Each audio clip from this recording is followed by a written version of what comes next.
اللہ تعالیٰ نے حضرت موسیٰ علیہ السلام پر وحی بھیجی، یہ موسیٰ وہ قوم بنی اسرائیل کی عورت اگرچہ دنیا کی نظر میں فاحشہ تھی، بدکار تھی، ناپاک تھی، لیکن وہ رات کی تنہائیوں میں اس نے ایسی توبہ کی ہے، اس کی توبہ کی بنیاد پر میں راضی ہو چکا ہوں۔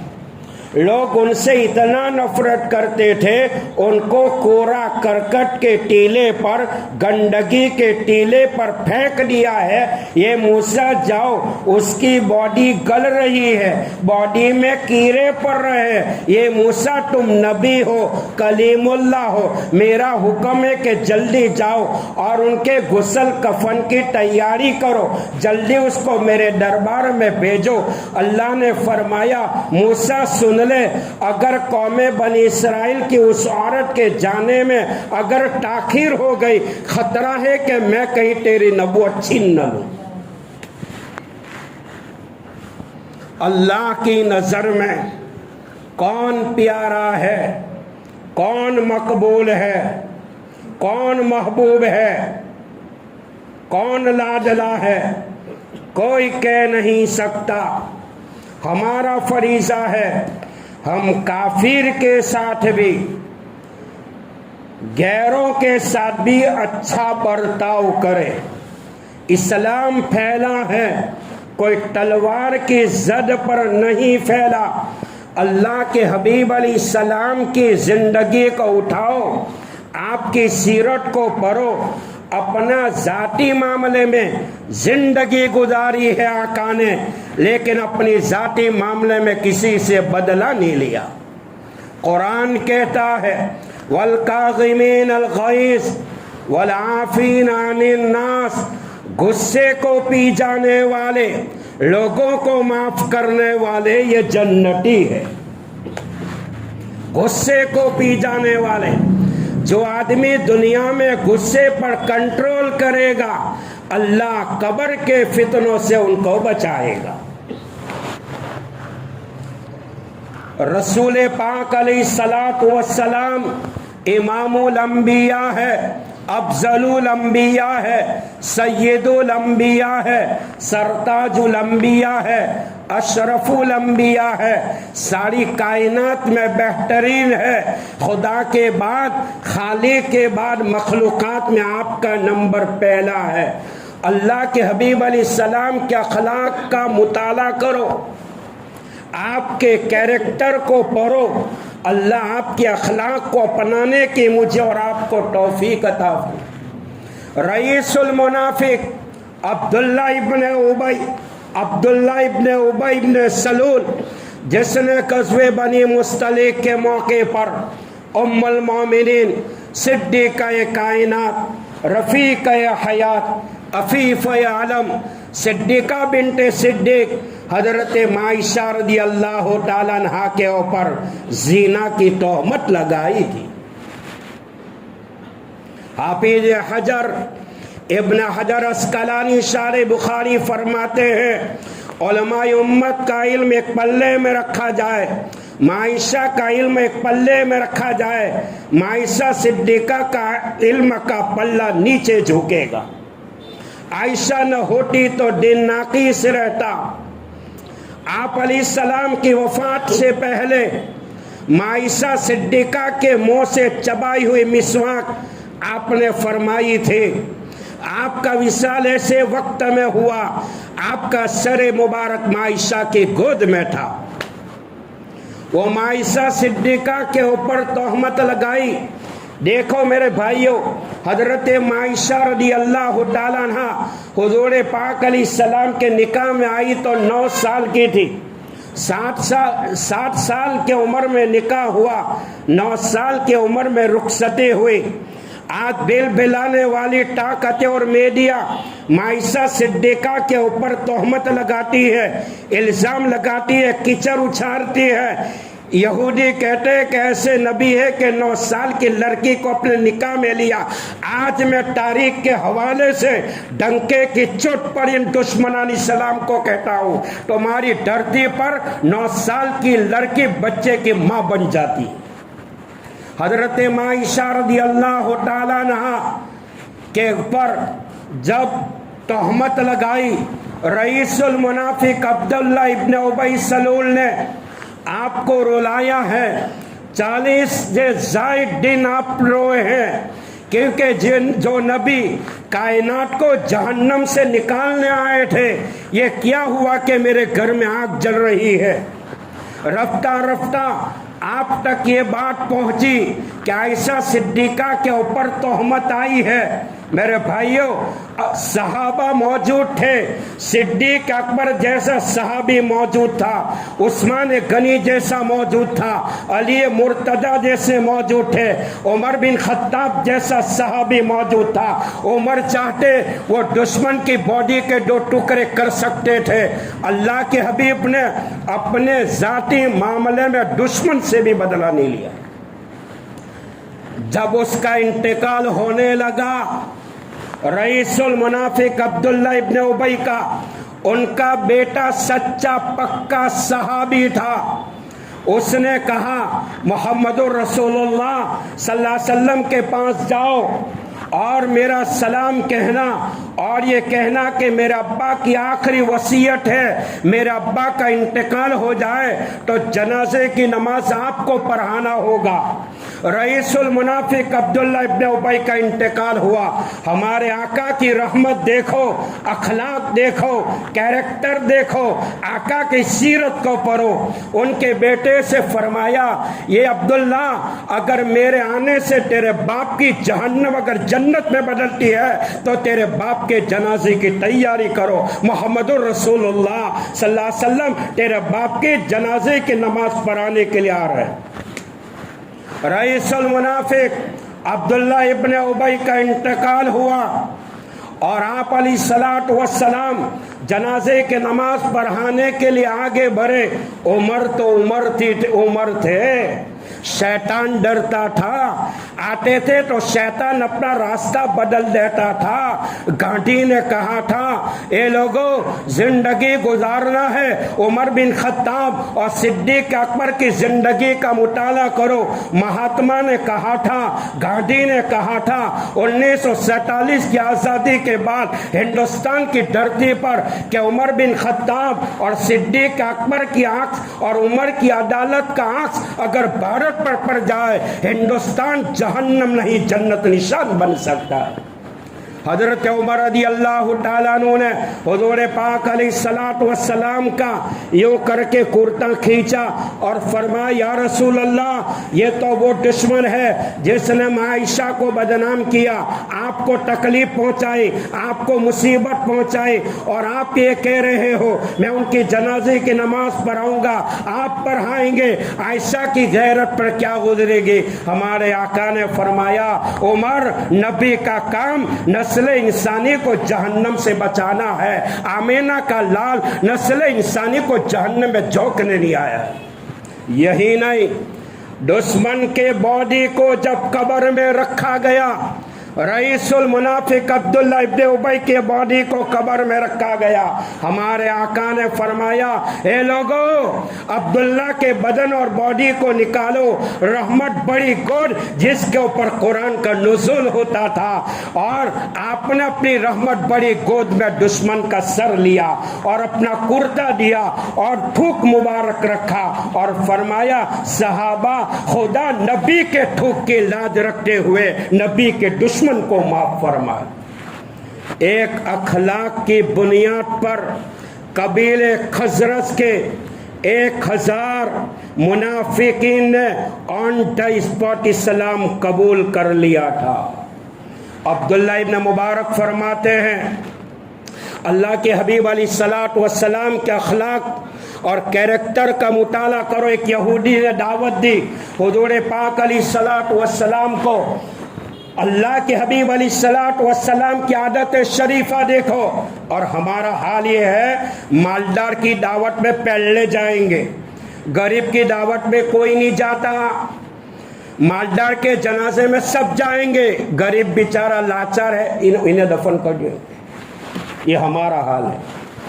یہودی نے حضور پاک علیہ السلام کو دعوت دی، آپ علیہ الصلوۃ والسلام دشمن کی دعوت کو بھی قبول کرتے تھے۔ اللہ کے حبیب علیہ الصلوۃ والسلام جب دعوت میں پہنچے ہیں تو یہودی نے سب سے پہلے کہا یا رسول اللہ صلی اللہ علیہ وسلم میں دعوت دینے کے لیے آیا ہوں، آپ میری دعوت قبول کر لیں۔ آپ نے فرمایا میں اکیلا نہیں آؤں گا، ساتھ میں میری عائشہ ہوگی۔ ہے نہ میرے اخلاق ہے نہ آپ کے اخلاق۔ مرد اخلاقની દાવત હોય તો બૈરીને કે તું તારે ખાઈ લે, જે કઢી ખીચડી બચેલી છે હું જા શાદીમાં જવાનો છું, કહેતે ને। آپ نے یہودی سے فرمایا میں اکیلا نہیں آؤں گا، ساتھ میں میری عائشہ ہوگی۔ یہودی نے کہا نا، دوسری مرتبہ آیا، تیسری مرتبہ آپ نے وہی جملے دہرائے، اکیلا نہیں آؤں گا، دینا ہو تو دونوں کو دے۔ یہودی نے کہا یا رسول اللہ صلی اللہ علیہ وسلم لے لو، عائشہ رضی اللہ تعالیٰ عنہ کو بھی ساتھ میں لے لو۔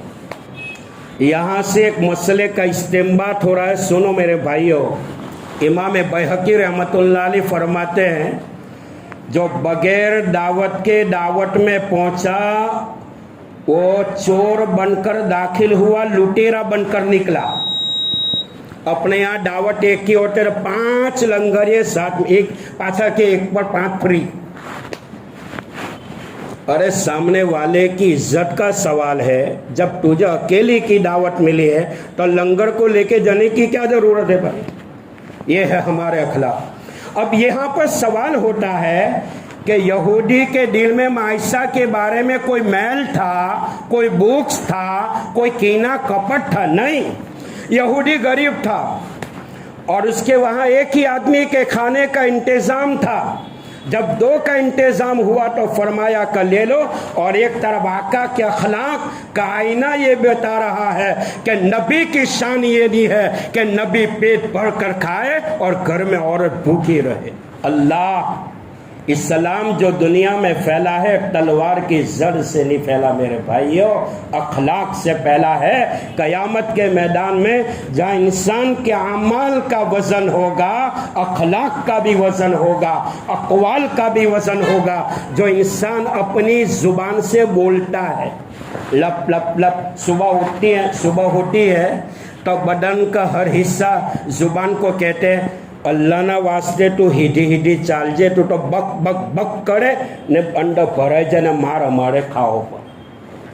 حضرت ابو ہریرہ رضی اللہ تعالیٰ عنہ راوی حدیث ہے، پیارے آقا نے فرمایا ابا ہریرہ اگر کوئی 6 چیزوں کا ضمانت دے دے میں ان کے لیے جنت کا ذمہ دار ہوں: نماز، زکوٰۃ، امانت، شرمگاہ، پیٹ اور زبان۔ ایک صحابی رسول اللہ صلی اللہ علیہ وسلم کی خدمت میں آئے اور فرمایا یا رسول اللہ صلی اللہ علیہ وسلم مجھے کوئی نصیحت کیجئے۔ آپ نے لمبی چوڑی تقریر نہیں فرمائی، آقا نے اپنی زبان مبارکہ کو ہاتھ میں لیا اور یہ فرمایا انسی، اشارہ کیا، املک علیک لسانک، تیری زبان کو قابو میں رکھ۔ یہ زبان ہے غیبت کرتی ہے، چغلی کرتی ہے، کسی کی عزت کے ساتھ کھیلتی ہے، جھوٹ بولتی ہے، تہمت لگاتی ہے۔ میرے بھائیوں، انسان قیامت کے میدان میں نمازوں کا ذخیرہ، روزے کا ذخیرہ، زکوٰۃ کا ذخیرہ، حج کا ذخیرہ لے کر آئے گا، لیکن یہ زبان ہوگی جس زبان کے ذریعے کسی مسلمان کو بے عزت کیا تھا، کسی کی عزت پہ حملہ کیا تھا، مسلمان کی اولاد کی عزت کا وہ دھجیاں اڑائی تھی۔ فرمایا انسان قیامت کے میدان میں یہ زبان کے بلبوتے پر جہنم میں پھینک دیا جائے گا۔ اللہ تعالی ہماری زبان کے گناہ کو بھی معاف فرمائے۔ اللہ ہم سب کو سچا پکا مسلمان بنائے۔ اللہ ہمارے اخلاق کو بھی درست فرمائے، آپس میں محبت نصیب فرمائے، گناہ والی زندگی سے بچائے۔ میرے بھائیوں، حالات بڑے کٹھن ہے، حالات بڑے کٹھن ہے۔ حضرت شیخ جون پوری رحمت اللہ علیہ نے آج سے 60 سال پہلے احمد آباد کے ایئرپورٹ کے اوپر ایک عالم دین سے کہا تھا کہ مسلمانوں اللہ سے استغفار کرو، معافی مانگو، حالات اس سے بھی بدتر آ سکتے ہیں۔ آمین۔ وآخر دعوانا الحمدللہ۔